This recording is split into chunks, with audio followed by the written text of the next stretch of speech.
welcome to another episode of the Linux Guy. Today I'm going to be talking about a subject that no one really likes to talk about, but that everyone sort of knows in the back of their mind is something that should be talked about and that everyone should really do something about. What is that? Password managers. So how many of you out there use the same password for everything, or use some very small variation of the same password for everything? I'm guessing there's quite a few of you. I was guilty of this in the past. I don't do it now, but when I had to remember everything in my own head, there's only so much I can jam in there. And then associating what password goes where, oh, it's just a nightmare. If you have multiple email addresses, what accounts are on what email address, and it starts to become really hard to keep track of everything, especially in our modern world where you might have 50, 100, 200 entries. How do you keep track of 200 secure passwords in your brain? Well, the answer is you don't. You forget some of them, especially the ones you don't use very often. Well, there's a solution for this. What is that solution? And you probably heard it before. Password managers. Now, most of them are terrible.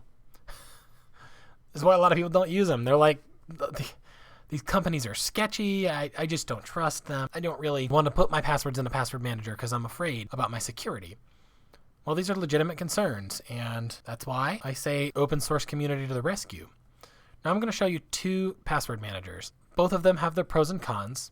Both of them are open source, and I think both of them are excellent choices depending on your use case. Maybe you use a combination of the two.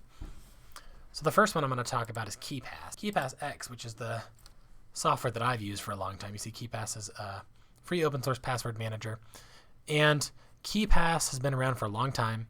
It's cross-platform. It's on iOS. It's on Android. It's on Windows, Mac, and Linux. I think it's on BSD. There's plugins for Nextcloud to manage a Keepass database. Keepass is great. I've actually used Keepass for a long time. I love that it's open source. I love that it's entirely kept local. You're in charge of keeping track of your file and making sure that it's updated everywhere. Now, this has a lot of pros in that it is truly 100% private. Yours, no one can get into it. It's encrypted, and it's only stored on places where you say it's stored. That's pretty sweet, but it has a con. And the con is keeping that file updated across devices can be a nightmare. Now, most of you probably at least have a smartphone and a computer. Maybe you have more than that. In my case, I've got much more than that.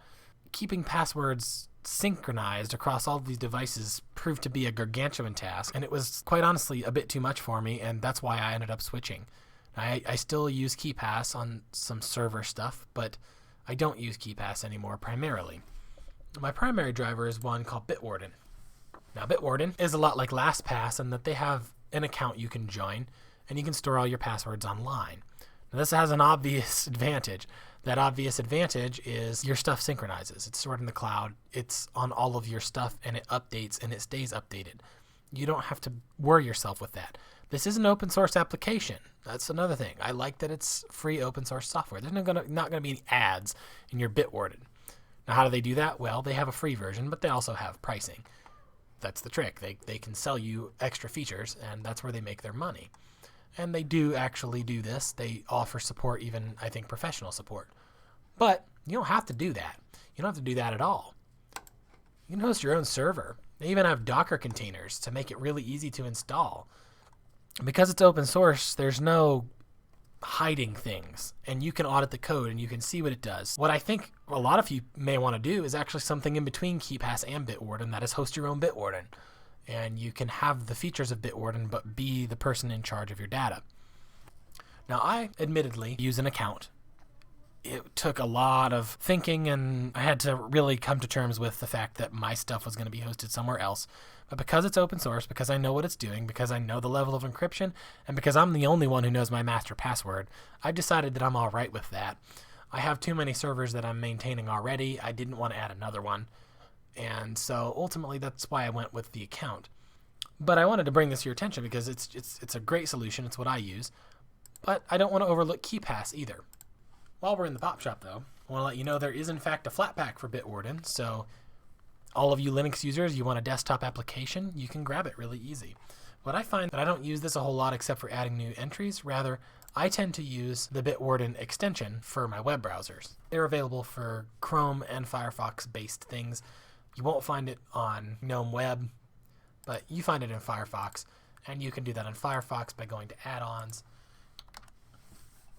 And here is the Bitwarden password manager. and you can add it to Firefox, and it's really that easy. You just log in and you're good to go. The reason I like this so much is because, as you can see from the screenshots, you can click what you want. You can go to the website from Bitwarden. You can autofill the password and username from Bitwarden just by clicking on it. And that saves you a lot of typing. It also saves you a lot of mouse clicks from having to copy and paste them from the actual Bitwarden software. Or the Keepass software if you're a Keepass user. So my recommendation obviously is Bitwarden. My happy medium is hosting your own Bitwarden. And for those of you who are really seeking privacy, you're going to want to go with Keepass because you're really in charge of everything. Now, I wanted to talk about password managers because they're just something that a lot of people don't want to get into. They think it's a pain in the butt.